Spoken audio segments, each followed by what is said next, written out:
This is the Midwestern Whisper. This is Whisper 88.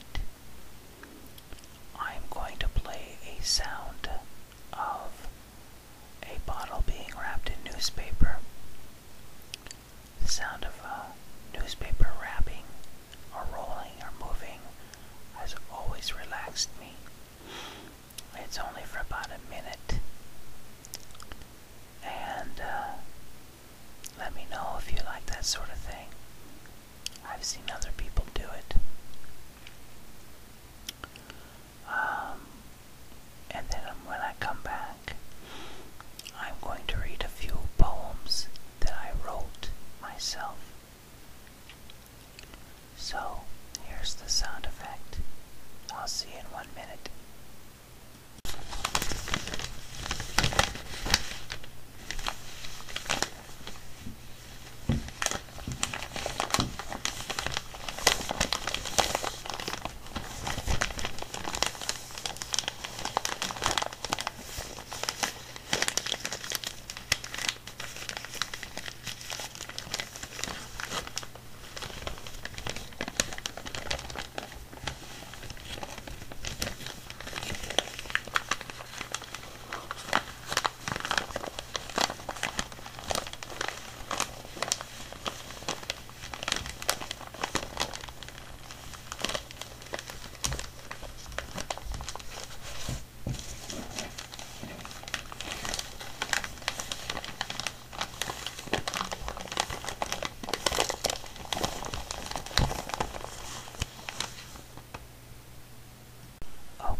Sound of newspaper.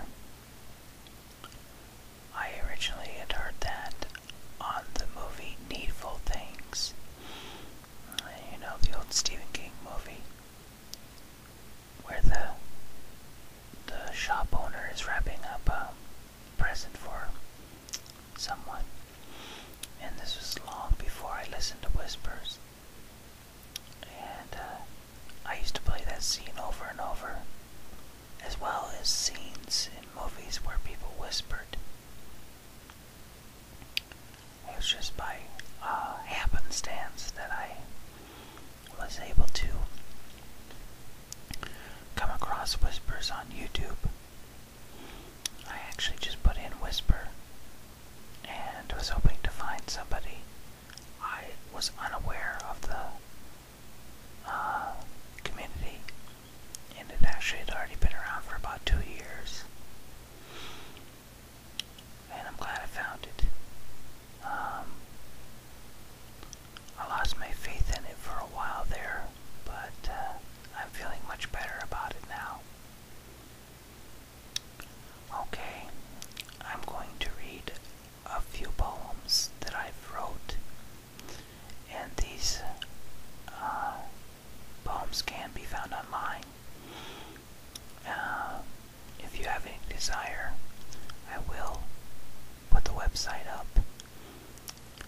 And I will say it now. It is www.poems-quotes.com.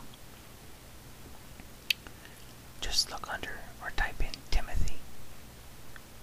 I'm the only one on there with just the name Timothy. There's approximately 360 poems dating back to 2004. Now the poems that I have now are glued, they're printed and glued on paper, and I've had them for many years. This paper's from September of 2004.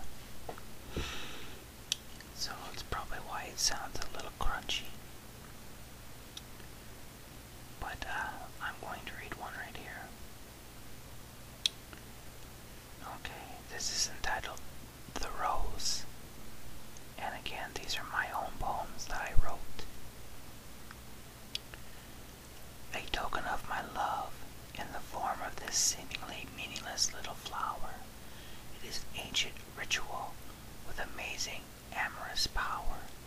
There are not adequate words this gaze of admiration, I hold the token out to you. This rose will not last forever. It will surely wilt and die. And know my loyalty to you will remain long after, and no one has loved you more than I. I actually wrote that poem to my wife several years back. Okay, this is more of a fantasy poem. It's not real long. And forgive me if I trip over my tongue, because there are some bigger words in this poem. I can definitely write them and understand them better than I can sometimes say them, so forgive me if I stumble. This one is called The Final Battle. Dark, ominous clouds swirl in with feverish speed. The walls of Valhalla tremble at the thunderous hoofs of 5,000 steeds. The army of the Archfiend have come on nigh. Every darkened soul carries a scimitar, cutlass, or foil to decimate the kingdom on high. The lords of war, gods of valiant deliverance, clamber into 1,000-year-old armor and prepare for their exuberance. The hearts of the evil incarnate swear by a single desire: extinguish every life on this sanctimonious land upon higher. Thunder echoes as the spectral war horses graze the sky. The onslaught of the masses of Old Scratch meet the barrage with an immortal battle cry. Harnessing the lightning in the steel grip of his hands, Zeus, Odin, he who has many names, crashes through the land. All the world's heroes and villains and their religions have merged. The Infinite One, the All-Knowing, Vishnu, Osiris, waged a war converged. Seth, the Deuce, the Demon Knight, leads his bloodthirsty dominion forth. The battle is good versus evil, Armageddon, and the trophy is the earth. Like I said, I knew I'd stumble a little bit on that one. Let's see if we can find something else here.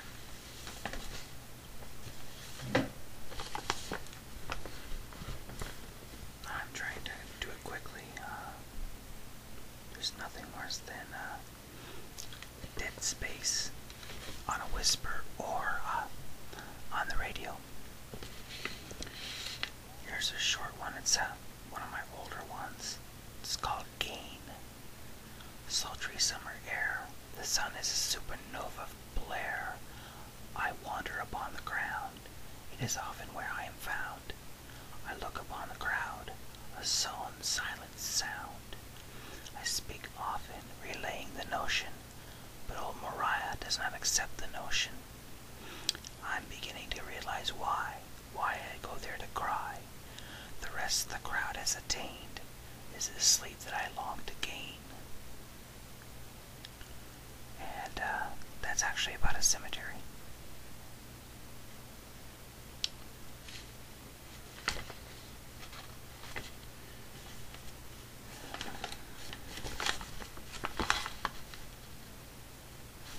Okay, this is kind of a humorous one, and although I have done humorous poems in the past, I don't do a lot. Most of my poetry is dark, depressing. I think I do my best work in sad poetry. So this poem is called The Twisted Mr. McMullen. There is someone who is quite different than you and me, a crackpot, a charlatan, a menace to society. A man the devil must be calling, the Twisted Mr. McMullen. There is a rumor he is a witch, a warlock. He bites the heads off of cocks. Where is his faith? Has he fallen? The Twisted Mr. McMullen. He is a mad hatter, a man of poor repute, a dunce, an ignoramus, a vile brute. Is he a drunk? I have never seen him crawling, the Twisted Mr. McMullen. He he says we are backwards, out of rhythm. Then he says we live in a heliocentric solar system. The Inquisition is here. Time for an asshole and the broken, hung, burned, quartered, beheaded, twisted Mr. McMullen. Okay. Yeah, like I said, I don't do a lot of humorous ones, but there's that.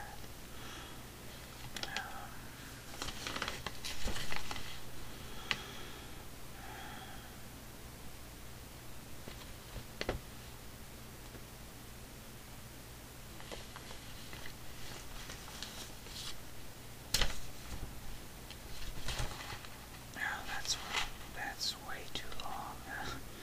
Looks like that's about 15 stanzas. We'll skip that one.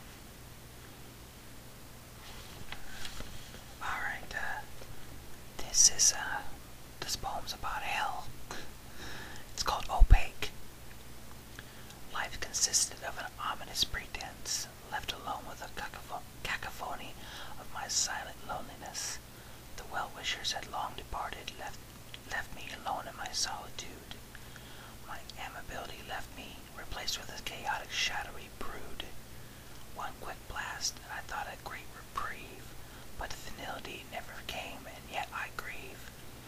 There is a place beyond the mortal sight, a land where the godly angels never dared to take flight. Betrayers and mutineers suffer interminable consequences as rats, leeches, and snakes eat their eyes. The drizzle of rain falls forever, but it has not camouflaged the harrowing cries. Murderers and pedophiles limp down the street, encumbered by heavy yokes. Everyone exists in torment, but a person can never be permanently broke. The petulance of the ruler, I perpetually hear his horrid laugh, adds to the misery. Parched by a raging thirst, but the boiling waters leave me thirsty. The sun is extinguished for eternity. The benevolence of a friendly heart is now just a fantasy. The trees are dead, their branches hang with dripping moss. The inhabitants of the realm appear the same, burdened with personal loss. Suicide is my sin, it is why I quake, and it is the reason I eternally dwell in the kingdom of the opaque. And that's the end of that one.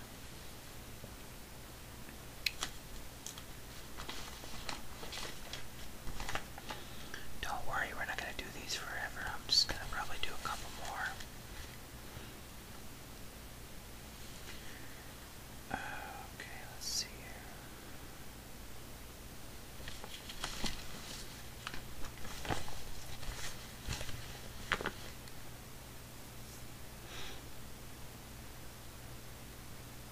Well, this one's kind of long too, but I'm going to read this one. It's called The People of the Grave. Mr. Clive, a slick one is he. His bloodlust he did not attempt to control. This tiny community barely on the map, but it will be with his crusade of triple-digit death toll.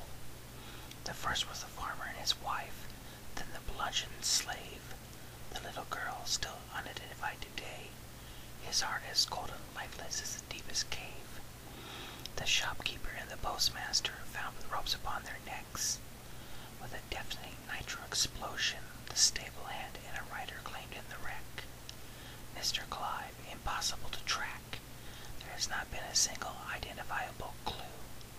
No soul to tell the tale, if he only knew. The lifeless bodies into the graveyard are mounting. More dead than alive now, horrid truth. He is feeding a hunger, growing hot, a ravenous bloody tooth. Haven's cemetery is restless when there should be rest. They are whispering to each other. Anger whispers upon the wind crest. Time is marching forward, not departed from each other for more than a short span. The desk clerk, the doctor, and his nurse just last week, delivered to Haven by this despicable man. The whispers are growing louder, the excitement is at a peak. is truth out there, and the wind begins to speak. The detectives from far away have come. They are coming for Mr. Clive. A suicidal shot. He thought death and escape, but he is still alive.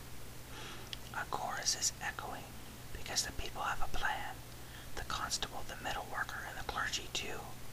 Mr. Clive's burial is today. Retribution is due. Moved along the cemetery in his funeral cart.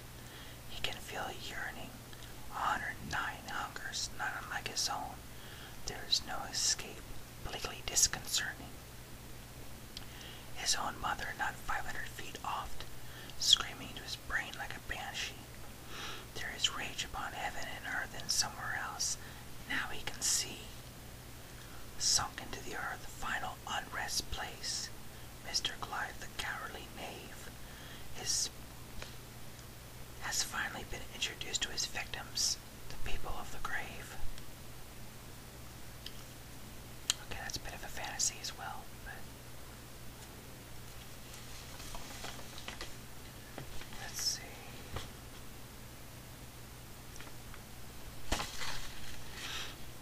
Okay, here again, it's kind of fantasy, but it might be more of a,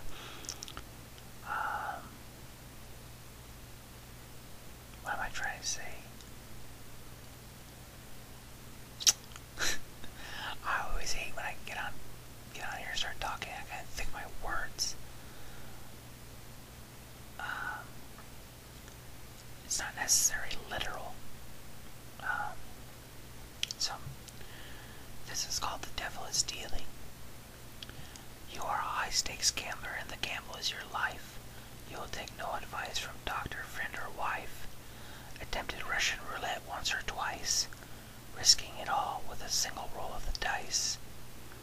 Last night it was a game with formidable foes, meth and coke, $200 up your nose. Alcohol had a hand you could not beat. You were puking again out in the street. Last week you were in a knife fight. Those odds were just not right. 38 stitches to your face. Once again, your horse came in last place. AIDS is waiting for a spin of the wheel when someone close has appeal. You have visited the neighbor's spouse. A dozen other men have visited her house. Carcinogens are not bluffing when holding aces high. It's one shot in a million, but you're giving it a try. You aren't a spectator, your bet isn't free. The doggies are coming around the track. Take heed. Diet pills replace nearly every meal. Your reflection has no appeal. Your luck certainly varies. 1, 2, but not 3 cherries. The big man always holds his royal faces. 3 of you are at the table and you're out of aces. You knew you should be kneeling. You know you should be kneeling, but you're too bad. Sorry, let me do that last stanza again. The big man always holds his royal faces. The 3 of you are at the table and you're out of aces. You know you should be kneeling, but you're too proud, and the devil is dealing. Sorry about messing that last stanza up.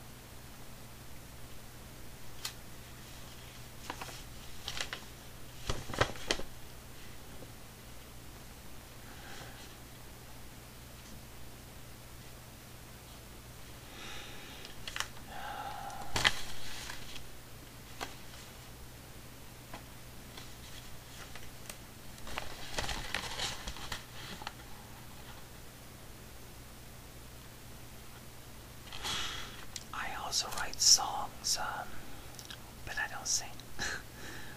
Thank God for that, right? And I'm going to read this one, just read it. Sometimes I actually have music in my head when I write songs, sometimes not. And this is called Songs About Nothing. First verse. Driving in your vehicle, your woman sees your quick glance. The girl on the sidewalk had really tight pants. You tell her it was harmless, it didn't mean a thing. Hoping to change the subject, You turn up the radio and begin to sing. She stares straight ahead, a stern look on her face. You howl even louder, baying in your grace. A slight twitch begins at the corner of her lips, and then her grimace starts to slip. Chorus. There's too much hatred in the world, too much animosity that we've hurled. She did me wrong, and he did me wrong. It's a depressing, heartbroken song. Time is too short to be wasted on a sour note. These draft songs about nothing that we have all wrote. Songs about nothing that we all sing, but there is something that we should be making. Second verse. Spending so much time away from home. When you are there, you are on the phone.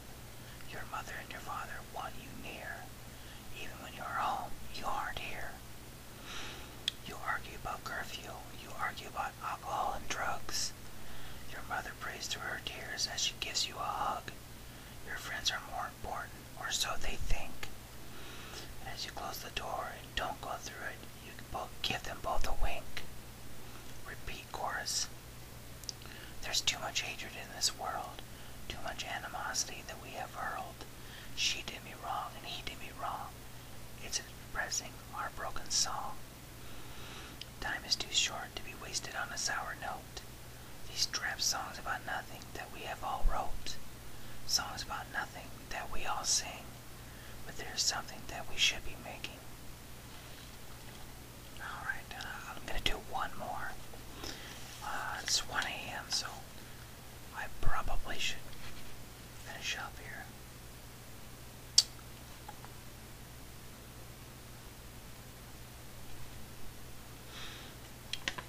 I always know when 10 minutes has passed because my screensaver comes on. So it's come on twice now, so I know I'm up to 20 minutes.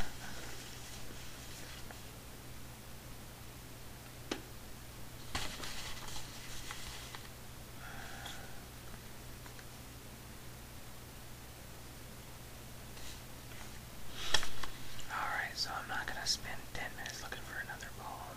I probably have about 200 on paper right now, but I'm just going to go ahead and read this, another song, and maybe down the line I'll do some more. At one time long ago I read a short story. It was only like 4 pages long, and it took a while to read it. Most of my stories are much longer than that, so I wouldn't mind, but I don't know. I don't want to make it 9-hour long whisper. Okay, this is the last one. This song is called A Little Bit Lonely. First verse. There's times when we are together, I don't know what to say, but when I am alone, I could practice it all day. I look to the south and know you're only a few miles away, and I wonder to myself, how has it come to be this way? The sad truth is, I just don't know what to do, because there's not a single thing I have ever seen through. But I want to change with these thoughts of you. Please listen to these words, and know they are all true. Chorus. I'm a little bit lonely, I don't need you behind me. Baby, I need you right beside me, and I need your love to guide me, because I'm a little bit lonely. I can look, but I don't see. What would my world be if you could take away my lonely? Second verse. I know you put the effort out there, and that your heart is so fair. You have a lot of affection to share, and I should be loving you without a care. I miss you more than the weekend before. Time ticks on, and still you I adore. My heart aches, I cannot ignore, every time I watch you walk out that door. Repeat chorus. I'm a little bit lonely, I don't need you behind me. Baby, I need you right beside me, and I need your love to guide me, because I'm a little bit lonely. I can look, but I don't see. What would this world be if you could take away my lonely? Okay, yeah, those aren't, like, real sophisticated words.